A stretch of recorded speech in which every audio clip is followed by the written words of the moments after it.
Boker Tov, Parashat Re'e. Nous allons commenter la parasha de Re'e, Bezrat Hashem Yitbarach. Et tout au début de la parasha, vraiment les premiers mots de la parasha, nous voyons Re'e Anochi Noten Lifnechem Hayom Beracha Uklala. Traduction, vois, je mets devant vous aujourd'hui bénédiction et malédiction. De quoi s'agit-il? Rashi explique Ha'amurot behar Gerizim behar Eval. C'est une allusion à ce qui va se passer dans le mont Gerizim et le mont Eval. Je vous rappelle, c'est une paracha plus longuement décrite par exemple dans Kitavo, où il y a 11 malédictions qui sont prononcées de la façon suivante. On va expliquer bien comment ça se passe. Il y a 2 montagnes, il y a au milieu une vallée. Dans cette vallée, des Kohanim, des Lévi'im sont mis en place. Il y a des représentants de 6 tribus sur une montagne, des représentants de 6 autres tribus sur la montagne en face. Et lorsqu'on dit une phrase, on l'a dit, première phrase, c'est bénédiction, et après malédiction, c'est-à-dire, on dit la même phrase. Alors, je vais vous donner un exemple pour que ce ne soit pas purement théorique et qu'on sache de quoi on parle.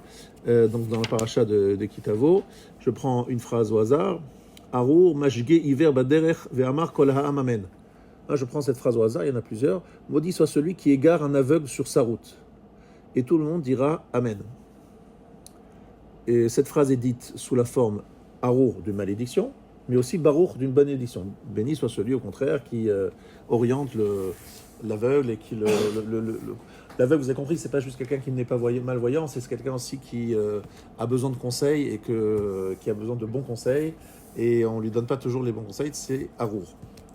Donc, c'est une cérémonie, je dirais, assez incroyable, unique dans l'histoire. Et la Torah nous dit, pour commencer, pour introduire cette cérémonie, Ele yamdu levarech et ha'am alar gerizim ba'ovrechem et ha'yarden, Shimon ve'Levi ve'Yehuda ve'Yissachar ve'Yosef ve'Binyamin. Ve'ele yamdu ala klala be'areval, Reuven, Gad ve'Asher, Uzlun, Dan ve'Naftali. Alors, vous connaissez un peu l'hébreu, on va essayer d'être précis au niveau des termes utilisés. Ceux-ci se tiendront pour bénir le peuple sur le mont Gerizim. Donc le mont Gerizim, c'est là où il y a les bénédictions. Lorsque vous aurez traversé le Jourdain, Shimon, Lévi, Yehuda, Yissachar, Yosef et Binyamin, et ceux-là se tiendront pour la malédiction. Alors faites bien attention, vous n'avez pas la même forme grammaticale. Parce que lorsqu'il s'agit de la bénédiction, c'est sous la forme d'un verbe. Ele yamdu levarech. Voilà ceux qui se tiendront pour bénir. Alors que lorsqu'on parle de la malédiction, voici ceux-là se tiendront pour la malédiction. Oui, c'est pas la même forme de présentation, on va expliquer pourquoi. Mais ça fait allusion à cette cérémonie qui a lieu dès l'entrée en Eretz Israël, qui est assez étonnante. Pourquoi on a choisi juste 11 malédictions, juste celle-là? Et pourquoi faire cette cérémonie juste à l'entrée d'Eretz Israël? Ça se fait juste le premier jour de la rentrée. Quel est son sens? Alors, on va essayer de l'expliquer.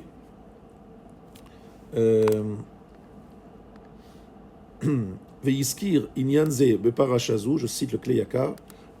Kleyakar, donc un commentaire sur la paracha. Il dit la chose suivante. Il a cité ce sujet dans cette paracha. Amedaberet me'inyan har Gerizim ve'arveal, ki sham na'asu kol Israël arevim ze be'ad ze, ou mitzad ha'arvut rabim nitfasim be'avon ha'yachid. Donc on parle de la notion de arvut. Qu'est-ce que c'est arvut avec un ayin? C'est un garant. Je veux dire qu'en fait, à partir de là, à partir de cette cérémonie, il y a une notion de arvut. C'est quoi arvut?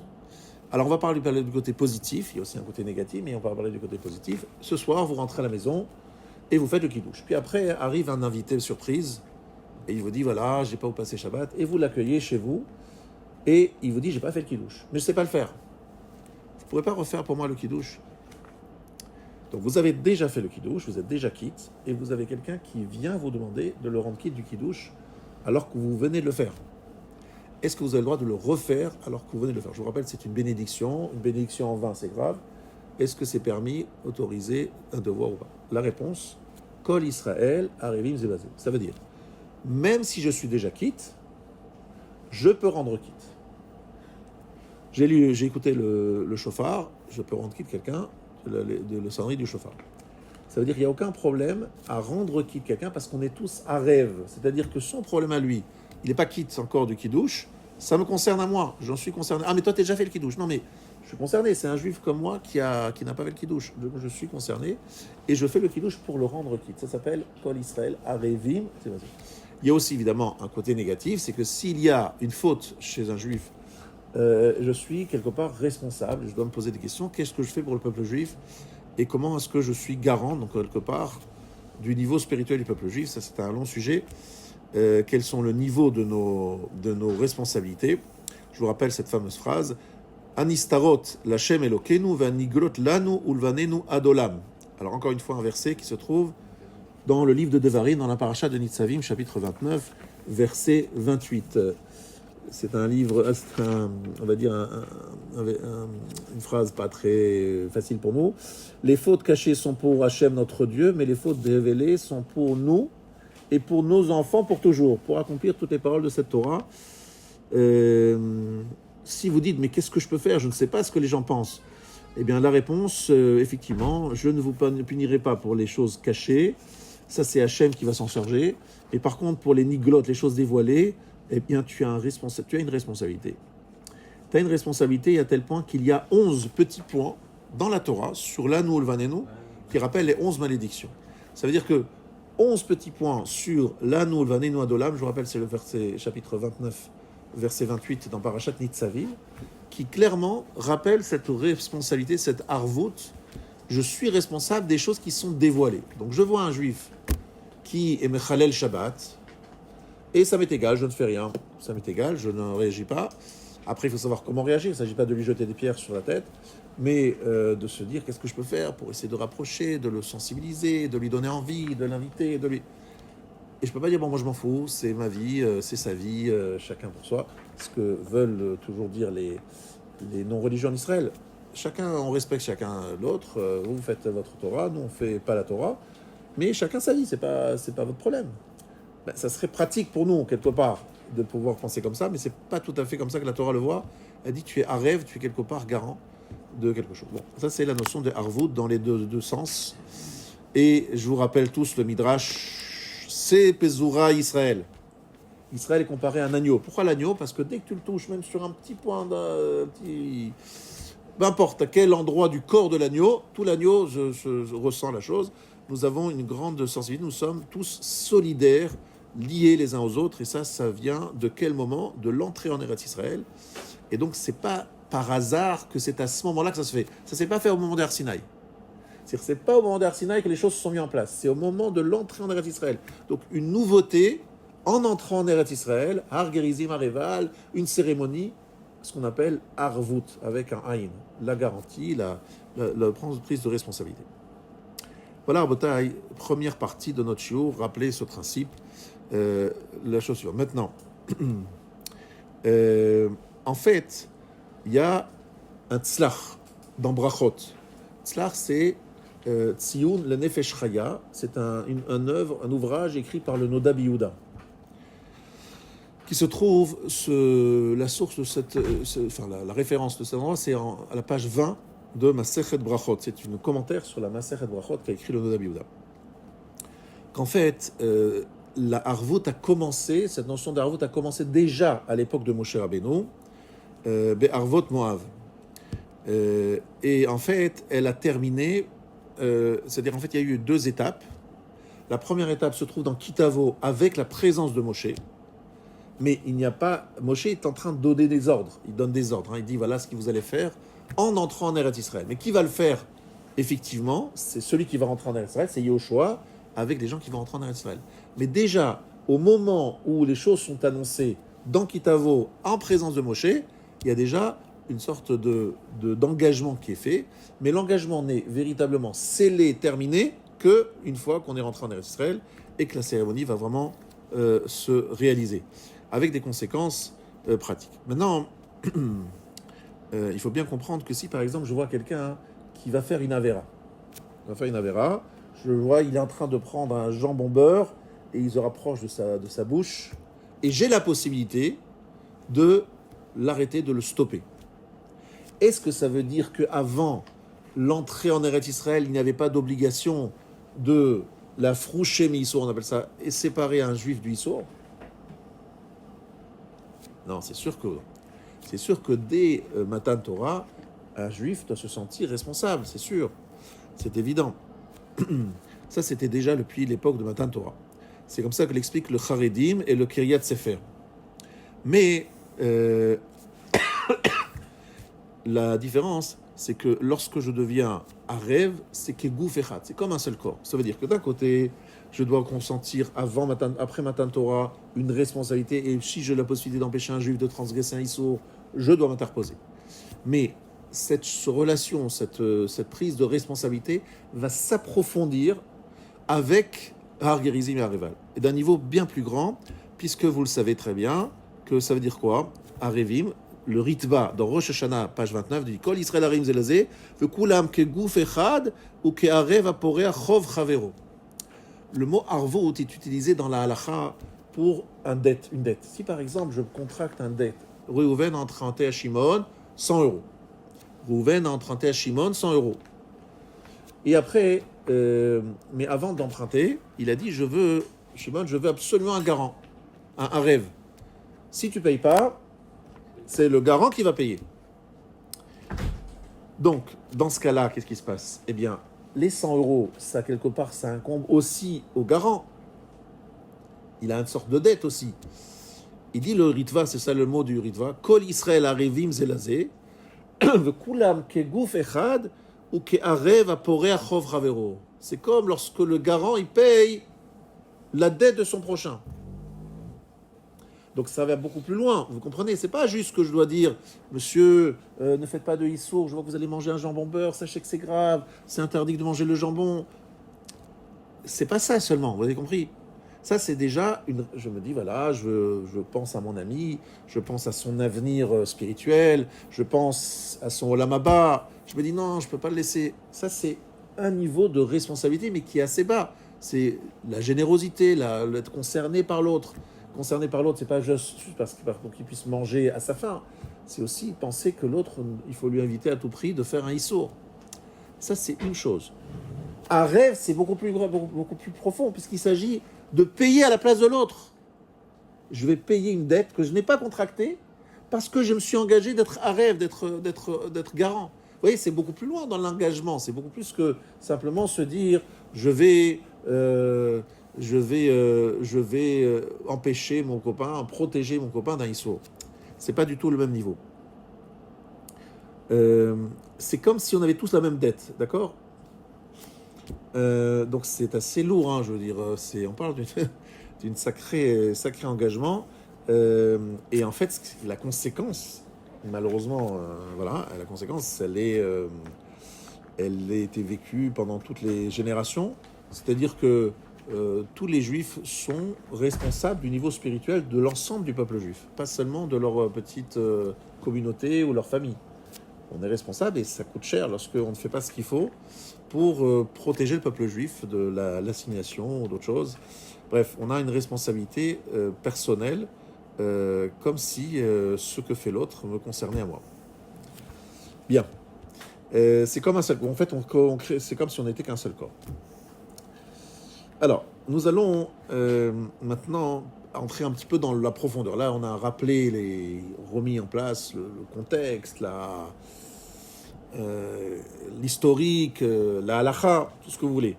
Maintenant, on va regarder un côté un peu plus profond qui se trouve dans le livre Ohev Israël.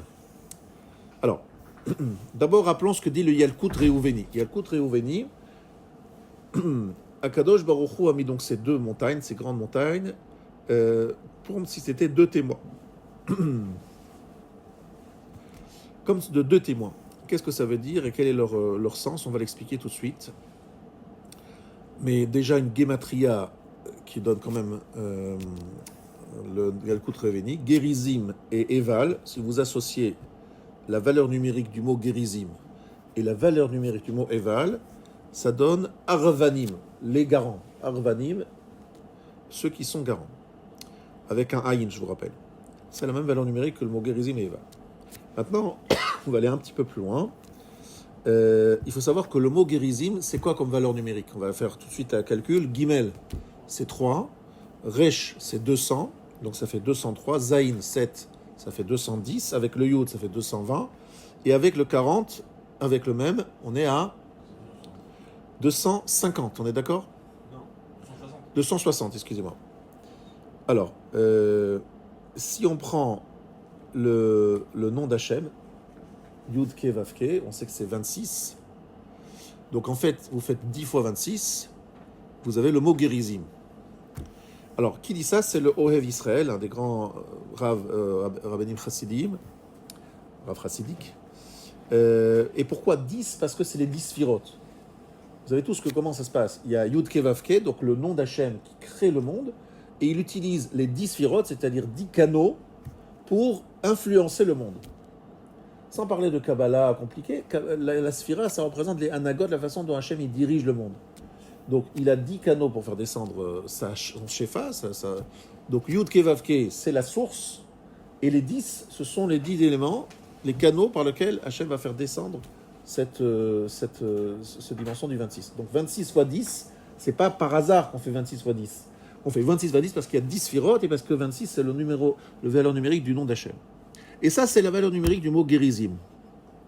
Donc, c'est logique, parce que Gerizim, c'est évidemment la notion du chesed, de la générosité, voilà, c'est le fait c'est les bénédictions. On parle de brachot, donc on est bien dans la dimension de la bracha.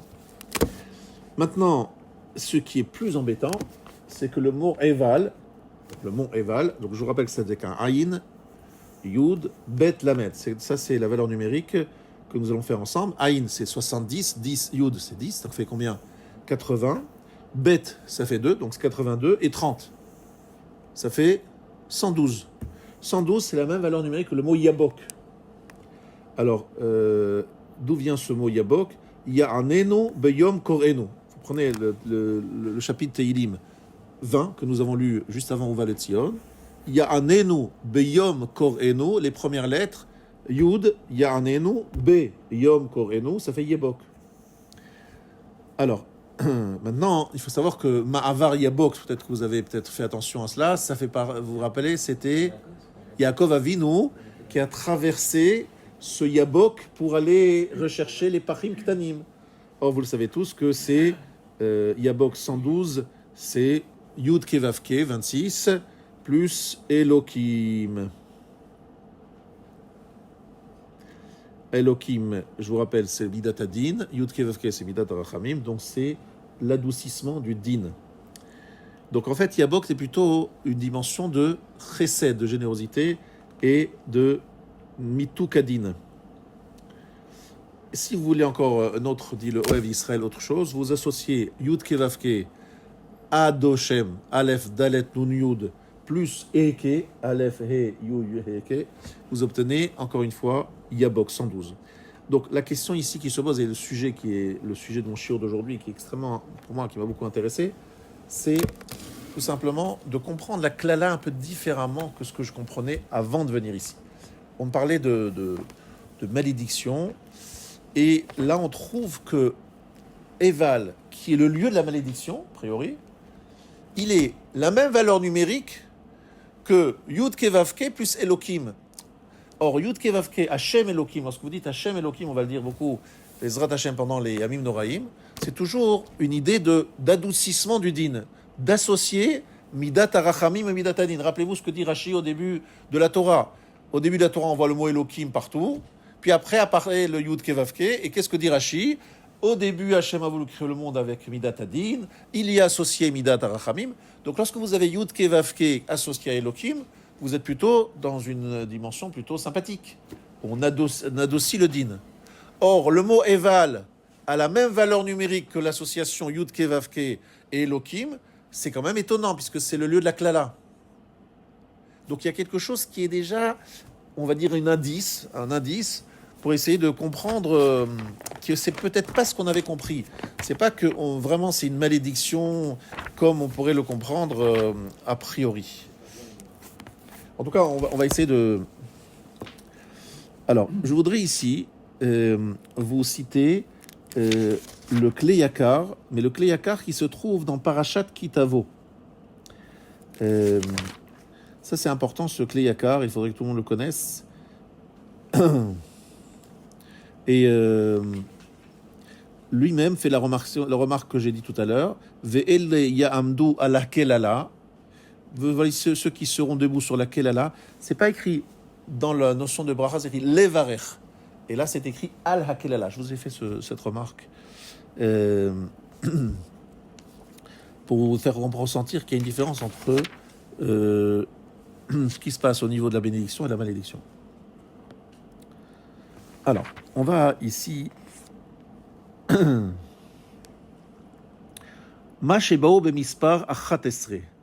Pourquoi est-ce qu'on a cherché d'arriver à 11 malédictions? C'est vrai que je disais, on a clairement voulu arriver à 11. Parce que des Averot, il y en a une longue liste. Il n'y a pas que 11, n'est-ce pas? Donc pourquoi est-ce qu'on arrive à 11? Le fiche est Shem Shelka ou Midat Adin. Le nom Yudke, c'est le nom de Midat Adin. Venimtsa Shevavke Shebashem Agadol ou Midat Arachamim. Écoutez bien ce que dit ici le Kli Yakar. Yudke, Vavke. Yudke, première partie du tétragramme, dit le Kli Yakar. Yassor Yisrani Ka. Versé dans le Hallel. C'est quoi Yassor Yisrani? Hachem m'a éprouvé. Et de quel nom on s'utilise pour dire cela? Yudke. Donc c'est Midat Adin. Donc si la première partie c'est Midat Adin, la deuxième partie Vav He, c'est quoi Vav He? 6 et 5, ça fait donc 11. Donc c'est Midat Arachamim. Vechen katav Rabbeinu Bechaye al pasuk yad al keska. Et c'est écrit explicitement dans Rabbeinu Bechaye. Ratza kadosh baruch hu livro et haolam b'midat adin. Hachem a voulu créer le monde avec Midat Adin. Ça marcherait bien parce que comment Hachem il a créé le monde avec le Yud et le He? Ki beya Adonai tsur olamim. Hachem il a créé le monde avec le Yud et le He. Ra'a sheno mitkayem. Il a vu que le monde ne pouvait pas se tenir. Il a associé le Vav et le He. Alken amru anoten pruta le'ani mitbarer beshesh brachot. Le fi shikar scharo ba'olam hazeh hanigbal beshesh ktsavot. Donc il y a 6 dimensions du 6 qui est plutôt celle de ce monde, de ce Olam Hazeh, puisque les 6 jours de la création, les 6 jours de l'action. Mais celui qui donne à un pauvre des mots réconfortants, eh bien, il a 11 bénédictions des Gemara. Il y a une Gemara qui dit qu'on a 6 bénédictions lorsqu'on donne de l'argent à un pauvre, mais 11 bénédictions si on lui parle d'une façon sympathique. Donc, la brachot viennent avec 11 bénédictions. Et même lorsqu'il s'agit des malédictions, Akadosh Baruch Hu sholeach beshetef chema lealtar kim berachamim trila. Akadosh Baruch Hu n'envoie jamais une malédiction d'un coup, de façon brutale. C'est toujours avec rachamim. D'abord, il envoie des petits messages. Me'at ou la yashuvu, comme il a fait avec le bamoul. Au début, ça a plu un petit peu, puis après, c'est devenu très fort. כך אפילו הקללות באים מצד הרחמים מעט מעט, על כן באו גם כן ממספר 11 המורה על הרחמים. ומטעם זה כל התוכחות הן של תורת כהנים, הן שבפרשה זו מתחילים בו' ומסיימים בה', להורות שאפילו ברוגז רחם יזכור. Même lorsqu'il y est, Akadosh Baruch Hu se met en colère et qu'il envoie des malédictions, ils viennent toujours mitzad harachamim. Ça commence d'abord par rachamim, et c'est pour cela que toutes les tochachot, c'est-à-dire les 49 malédictions qu'il y a dans Bechukotai, comme les 98 de Kitavo, commence par un Vav et se termine par un He. Pourquoi? Toujours le chiffre 11. Je vous rappelle, le chiffre 11, selon le Kli Yakar ici, c'est un signe de Rachamim, de miséricorde. C'est ce qui était associé à Yudke dans le nom d'Hachem, qui représente plutôt Midat Adin. Midat Adin, oui, exactement. Celle avec quoi Akadosh Baruch Hu a créé le monde. Alors, après avoir dit tout cela, on commence à comprendre que la malédiction, c'est peut-être pas exactement comme on l'a compris. C'est pas aussi une malédiction aussi grave que ce que nous pensions. En tout cas, il ne faut pas la prendre d'une façon au premier degré. Vient le rabbi, je crois que c'est Moshe David Vali. Qui c'est Moshe David Vali? C'est un talmide du Ramchal. Al tetame im eval ole keminyan abok. Ne t'étonne pas que Eval ait la même valeur numérique que le mot Yabok. Sheu klalut akdusha, qui est Yabok, un des signes de Kdusha. Le fish tzadikim ashomrim et mitzvotav offrim et aklala livracha. Les tzadikim qui gardent les mitzvot transforment la malédiction en bénédiction. Ki chen hayta kavanato yitbarach vechen yelatid lavo likla Israël. C'est pour ça, dit-il, que c'est écrit Vele yamdu al haklala. C'est pas ceux qui vont se tenir debout les kalel pour maudire. Al haklala, ils vont gérer le problème de la klala. Faites très attention. Lorsqu'il s'agit de la bracha, Ele yamdu levarer. Voilà ceux qui vont se tenir sur ce mont Gerizim pour bénir. Mais lorsqu'on parle de la bénédiction, Ele yamdu al haklala, pas les kalel. C'est pas ceux qui vont se maudire, c'est ceux qui vont s'occuper entre guillemets de la klala. Et qu'est-ce que ça veut dire? Chez Eno mer le kalel et la al haklala, l'irboshota, c'est maîtriser la klala, l'irmosota, écraser la klala. Tachakalem. Donc au contraire, les tribus qui ont été choisies pour aller sur le mont Eval sont des tribus qui vont avoir la mission de maîtriser, d'écraser et surtout de dominer cette klala potentielle. Réhouven, Gad, Asher, Zevulun, Dan et Naphtali, voilà leur rôle. Et c'est pour ça que eux étaient sur la klala, pas les kalel. Shelo tuchal yitgaber velishlot al Israël, abaim mishoresh hakdusha, ki malumot haolam abaim mishoresh haklipa. Que ça ne puisse pas se tomber ces malédictions sur Israël, mais plutôt sur les umot haolam. Et d'ailleurs, dans le mincha de Shabbat, on dit Ata echad, veshimcha echad, umi ke'amcha Israël goy echad ba'aretz. Qu'est-ce que dit David Amelech? Mi ke'amcha Israël goy echad ba'aretz dans Shmuel Bet. Donc il y a une notion de Ata echad, Hashem il est echad, shimcha echad, mi ke'amcha Israël goy echad ba'aretz. C'est écrit goy echad ba'aretz. Eretz Israël est le lieu dans lequel les tribus ont fait ce qu'on appelle cette cérémonie du Har Gerizim et Areval. Pourquoi ne pas l'avoir instaurée déjà après le Mont Sinaï, juste après Matan Torah? Pourquoi avoir attendu de rentrer en Eretz Israël pour faire cette cérémonie? Eh bien, ici est la réponse. C'est qu'en fait, Bechiratam shel Israël mikol haumot ba'yachad im bechirat Eretz Israël mikol haratzot. Le choix d'Israël parmi tous les peuples va en même temps, avec le même moment, que le choix d'Eretz Israël parmi toutes les terres. Comme dit Rashi, Venatati lecha ulzaracha cherecha et eretz megurecha et kol eretz kenan achuzat olam. Donc le verset dit, je donnerai pour toi et ta descendance après toi un pays d'habitation, tout le pays de Canaan, l'achuzat olam. Vesham eye lachem lelokim, aval ben Israël adar bechutz laaretz comme she'en lo eloka. Pour être vraiment un Dieu dans lequel il y a cette union n'est possible que grâce à la dimension d'Eretz Israël qui nous met tous ensemble. À l'aider Eretz Israël, hem am echad gamre, dit le Maharal de Prague dans Netivot Olam. Alors, ken mitzad aguf yesh Israël achdut gamour, dit le Maharal, mitzad sheilahem Eretz echad le gamre shenikra Eretz Israël. C'est-à-dire qu'en Eretz, en Chutz Laaretz, même une communauté unie n'est pas considéré, n'a pas la même dimension du Echad que Eretz Israël, les Juifs en Eretz Israël. Ça veut dire que tant qu'on n'était pas rentré en Eretz Israël, on ne pouvait pas parler de Kol Israël Arevim Zebazé, dit le Maharal. Ce n'est possible qu'en Eretz Israël.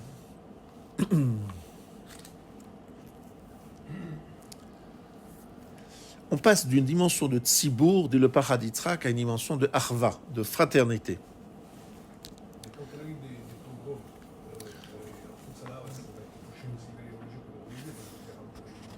Ça, on parlera off si tu veux bien. Mais pour l'instant, on va essayer de finir sur cette direction. C'est qu'en fait, ce que veut dire ici le Rav est très important. Il faudrait que j'arrive à trouver les bons mots pour expliquer ça. Le Maharal et le Paraditzrak, ils disent quoi la chose suivante. Évidemment, le Paraditzrak n'est là que pour commenter le Maharal, l'expliquer le Maharal. Il y a aussi un Avnei Nezer. Il n'y a que en Eretz Israël, Yesham Kahal. Ça veut dire en fait, lorsqu'il y a une union en Chutz Laaretz, même d'une communauté, il y a une dimension de Yechidim. Ce sont des Yechidim qui sont ensemble. Mais Eretz Israël fait des voisins que Ilou Ishechad. La terre les réunit. C'est-à-dire que la terre est l'élément qui permet de réunir des gens disparates, des juifs disparates. C'est ça le rôle d'Eretz Israël, d'être tous ensemble. Et d'ailleurs, vous remarquerez que le galout que nous vivons aujourd'hui, il est lié à Sinat Rinam. Et le Maharal explique que le premier Beth Amikdash a été gagné grâce à Avraham, Yitzhak et Yaakov, le Srout et Avot. Bon, on a épuisé le Srout et Avot, alors on a eu droit à un deuxième Beth Amikdash par le Srout du Klal Israël, de Knesset Israël, de cette réunion du peuple juif. Si le Klal Israël est désuni, s'il y a Sinat Rinam, le Beth Amikdash est automatiquement détruit parce que tout son socle, toutes ses fondations, c'est justement le Klal Israël. C'est plus les Havot, c'est le Klal Israël tous ensemble. Et ça, on le revoit avec ces dimensions de Harevim, que la Harvout n'arrive qu'à partir du moment où on rentre en Eretz Israël. Parce qu'on rentre en Eretz Israël, à ce moment-là, quand Israël arrive nous évaser. Ça veut dire que c'est pas simplement par, par chesed, je fais du chesed, je suis généreux, etc. C'est que, tout simplement, on est comme des frères. Et je vais vous raconter quelque chose qui m'a beaucoup touché, parce que le Maharal, en fait, c'est ça qu'il veut expliquer. Il veut expliquer pourquoi Ribit. Vous savez que dans la mitzvah de Ribit, il y a écrit « Ani Adonai Elohechem, asher hotzeti etchem eretz Mitzrayim, latet lachem et eretz Canaan, diot lachem l'Elohim. » Quel rapport y a-t-il avec l'interdiction de prêter avec intérêt et le fait qu'Hachem nous a fait sortir d'Égypte pour nous donner le pays de Canaan pour être pour nous un Elohim? Cette phrase se trouve dans la paracha de Ribit. Le Maharal dit, mais pourquoi? Quel rapport entre le Ribit, l'interdiction de prêt avec intérêt, et le fait de rappeler que nous sommes sortis d'Eretz Mitzrayim, que nous sommes, etc. Eh bien, il dit le Maharal quelque chose d'extraordinaire.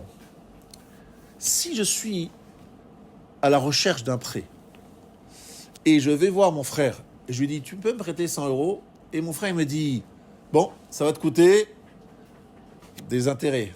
Je te prête 100 euros, mais tu me rends 120. Je suis choqué. Je lui dis quand même, je suis ton frère, tu peux me rendre service, on est une famille. Franchement, un peu de solidarité dans la famille. Si c'est quelqu'un d'étranger qui me demande du ribit, des intérêts, je comprends. Je dis, voilà, je comprends. C'est ton argent, tu me le prêtes, c'est normal que je paye la location de ton argent. Mais si c'est mon frère, il dit en fait, lorsqu'on rentre dans Eretz Canaan, on a sorti d'Égypte, et on rentre dans Eretz Canaan, notre statut, notre relation a totalement changé.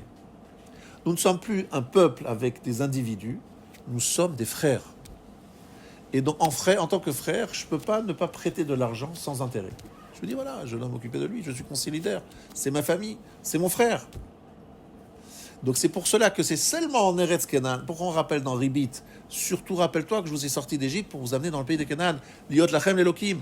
Comme vous êtes maintenant Gouf Echad, il y a Arvut et Ribit a tout son sens. Vous comprenez? On est des frères. Et ça, Rabotai, c'est extraordinaire parce que c'est ce qui permet, nous disent nos Chachamim, de maîtriser la klala. La malédiction, c'est sur le mont Eval qui Ma'avar Yabok. Qu'est-ce que c'est Yabok? Vous savez que tous les Sifrei Kabbalah parlent beaucoup de ce mot Yabok, ce chiffre 112. Mais on sait que c'est Yaakov qui va traverser Ma'avar Yabok et qui va se trouver face à l'ange Esav qui vient l'attaquer. Quand est-ce que Yaakov se trouve dans une position de force où il arrive à maîtriser cet ange? C'est lorsqu'il passe Ma'avar Yabok. Ça veut dire lorsqu'il va maîtriser la klala. La malédiction, c'est quoi? C'est le Satan, c'est Esav. Il va falloir se battre avec cette malédiction, il va falloir la maîtriser, la dominer. Et il s'appellera Israël, qui sarita, im Elohim vatuchal. T'as pris le dessus. À quel moment? Ma'avar Yabok. Il a traversé le Yabok et il a maîtrisé les forces du mal représentées par le Satan, le prince d'Esav. Incroyable. Eh bien, c'est exactement ce qu'on va faire sur le mont Eval. On ne va pas maudire, on va se mettre sur la klala, c'est qu'on va maîtriser la klala, on va dominer la klala. Comment on va la dominer? On va la dominer parce que tout simplement, comment est-ce que nous on arrive à dominer? En associant Midat Arachamim et Midat Adin. Mais comment on y arrive? C'est Kol Israël Arevim Zebazé. On dit à Kadosh Baruch Hu, on prend l'engagement d'être solidaire, de prendre sur nous comme si nous sommes des frères. Cette solidarité-là, elle est de nature à dominer la kalala, la malédiction. Et lorsqu'il y a malheureusement le contraire, on perd Eretz Israël et on reçoit la klala. C'est automatique et malheureusement, je ne fais que commenter ce qui s'est passé ces derniers mois, particulièrement le Simchat Torah. Et effectivement, lorsque le clan Israël n'est pas solidaire, il n'y a pas d'union, eh bien tout simplement, Eretz Israël malheureusement nous échappe et la klala nous tombe dessus. Voilà exactement ce que je voulais vous enseigner. Je cite ma source. Ma source c'est Zachar Chasdo du Rabbi Avraham Eladad Zichrono Livracha, qui m'a aidé à préparer ce shiur, beaucoup de aidé d'ailleurs. Je me suis beaucoup inspiré de ce qu'il a dit. Mais tout simplement, on a cité des Maharal, de Rabbi Moshe David Vali, et je vous rappelle, Yikul Rouveni, le Hav Israël, tout ça, c'est pour vous rappeler que nous avons une paracha à Bracha vers Klala. N'oublions pas d'où vient notre capacité de dominer la Klala. Ce n'est pas avec des armes et des missiles qu'on arrive à dominer la Klala, c'est juste encore une fois cette dimension de Harvout, que non pas simplement gentils, sympathiques les uns avec les autres, c'est qu'on sent une fraternité jusqu'à considérer que toute juive qui me demande un prêt, je n'ai aucune raison de lui demander des intérêts parce que c'est comme si c'était un frère qui me demandait un service. Et le troisième Beth Amikdash, alors, c'est en mérite de quoi? Parce que c'est la vote. Le troisième Beth Amikdash, c'est pas ni la vote, ni le clan d'Israël, c'est lorsque viendra le Mashiach, et le Mashiach viendra par quel mérite? Lorsque tout le peuple juif fera tchouva. Donc il n'y a aucun souci, sauf que si le peuple juif ne fait pas tchouva, comment ça va se passer? C'est ce que nous vivons aujourd'hui. Akadosh Baruch Hu nous pousse à faire tchouva. Et Gaor Hashem, je vois beaucoup de gens qui font tchouva, qui ont fait tchouva, vous ne vous rendez pas compte, on n'entend que les côtés négatifs. Mais il y a beaucoup de gens qui se sont réveillés, qui ont changé, qui a eu un sursaut de Torah de tchouva, donc il faut voir les choses de façon positive. Il y a beaucoup de travail encore à faire, mais il ne faut pas écouter que la minorité qui veut montrer qu'il y a la désunion, etc. Il y a aussi des bons côtés qui savent voir. Shabbat shalom à tous.